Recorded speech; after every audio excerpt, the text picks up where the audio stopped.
Woon, what are you doing? Yeah, this tank here, quite some time ago, we emptied it out.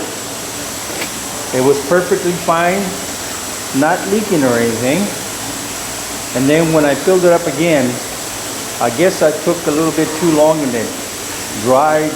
I had washed the walls and it wouldn't hold water after that. And as I've mentioned in previous videos, we tried the plastic, we tried all kinds of different things. So I had a couple of cans of TPI powder, which we had used before with some relatively good success. So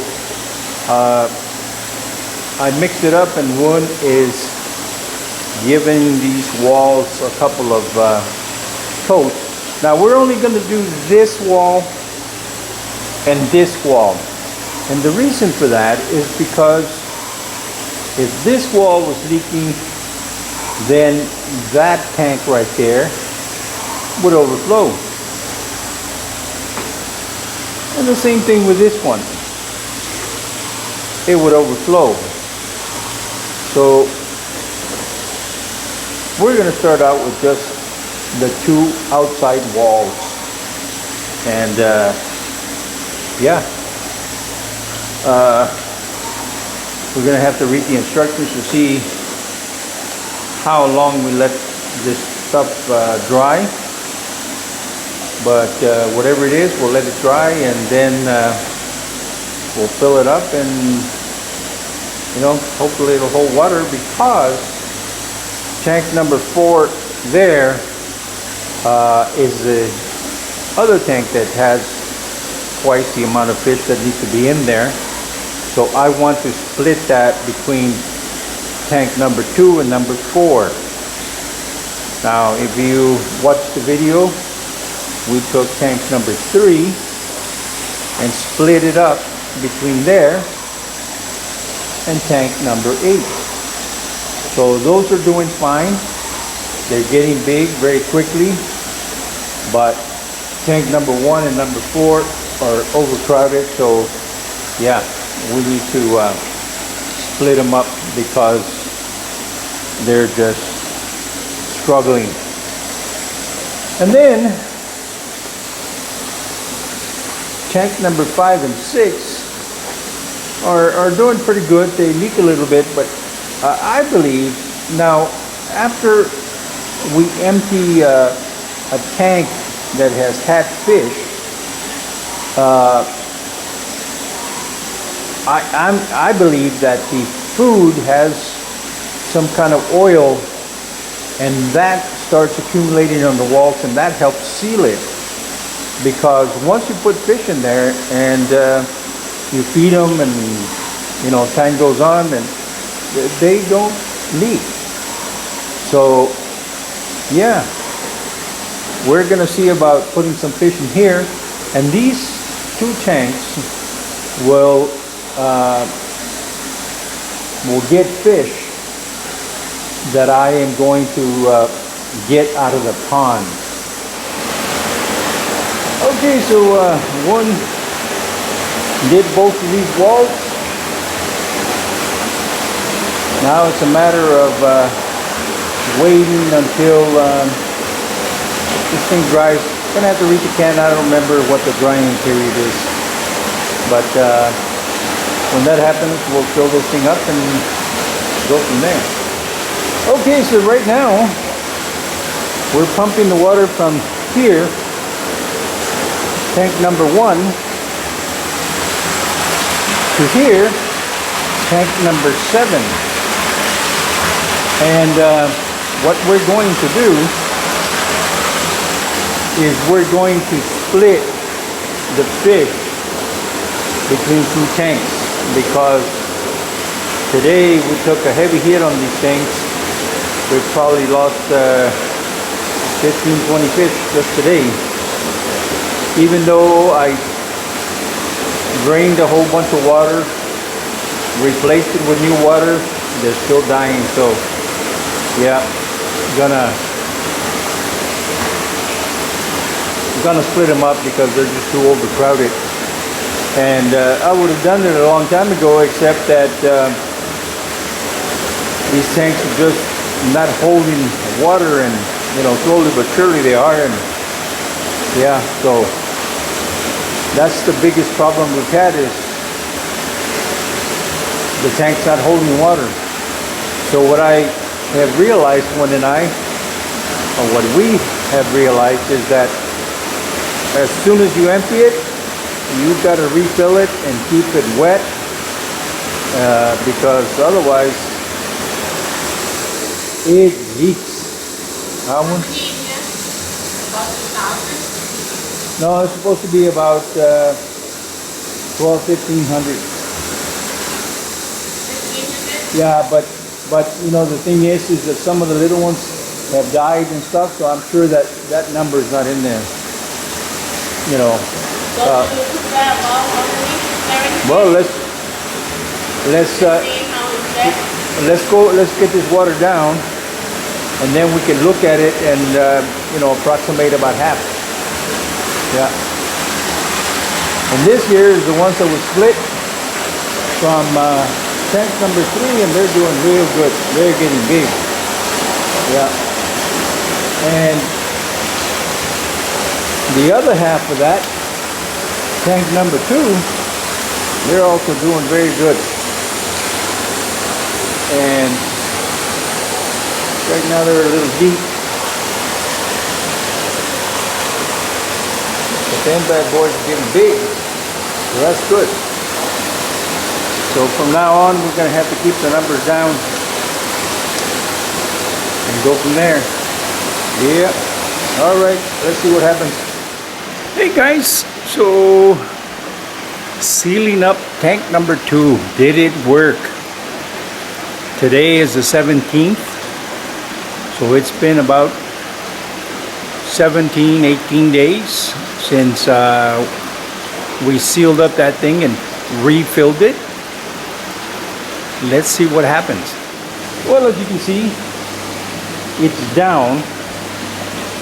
Now, the first time that we filled this thing, overnight it was almost down to the bottom. So it has been about 17, 18 days, and I keep filling this thing every day.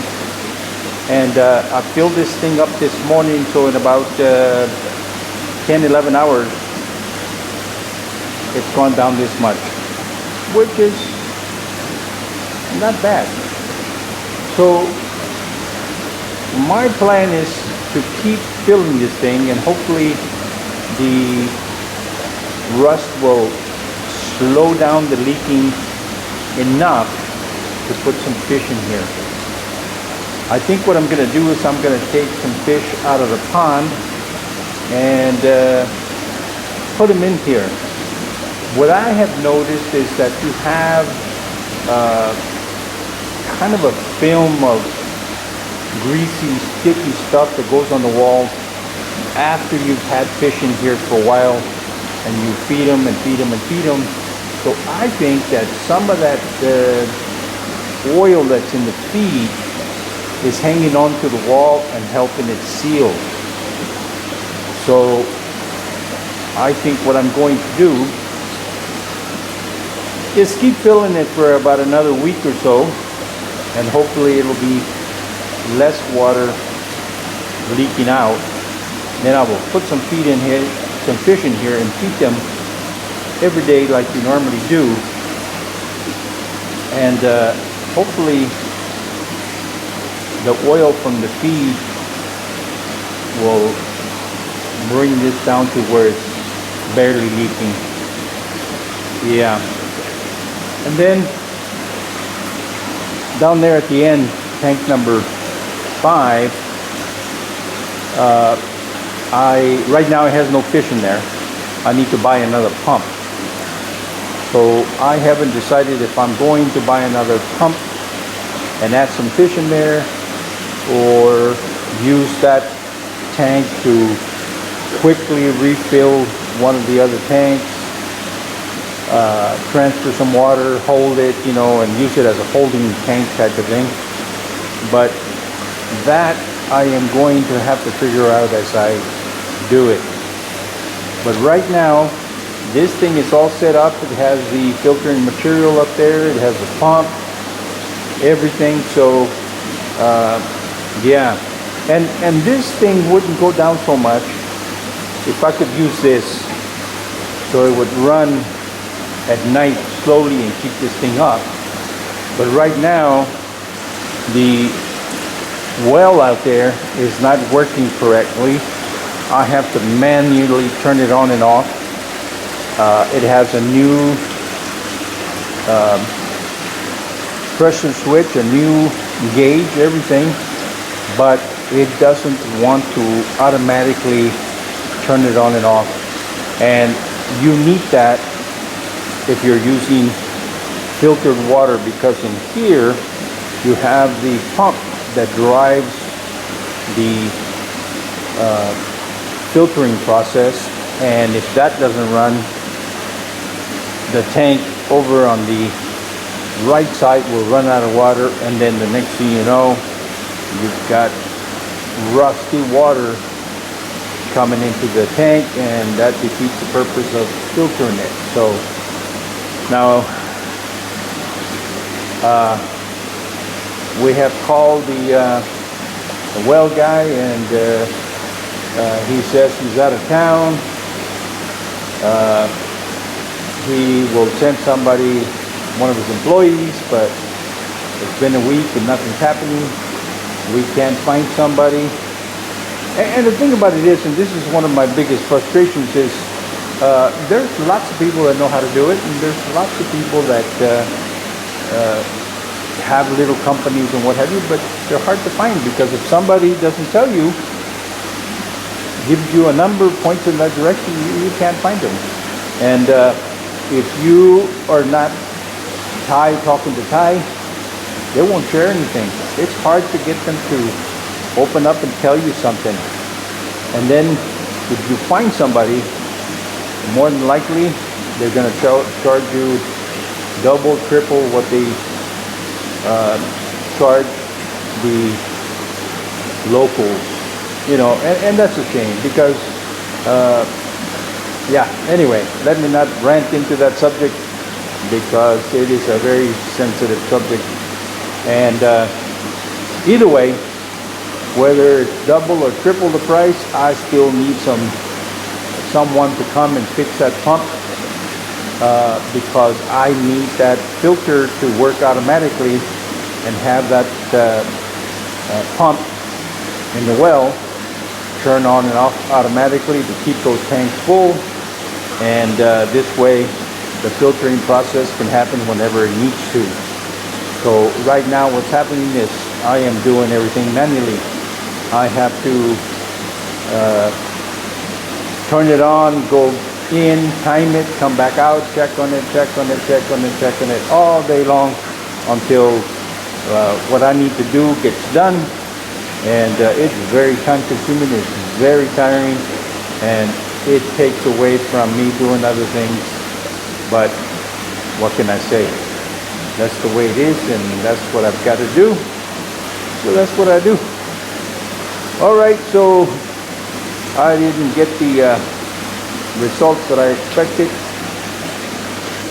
I don't know what to say, but there it is. Alright, we'll keep on trying, experimenting, and hoping and praying, and sooner or later I'll just give up or try something else. Alright guys, we'll see you later. Thanks for watching. ขอบคุณเจ้า See you next time. แล้วปะกันแฮมไมนะเจ้า See you.บ๊ายบาย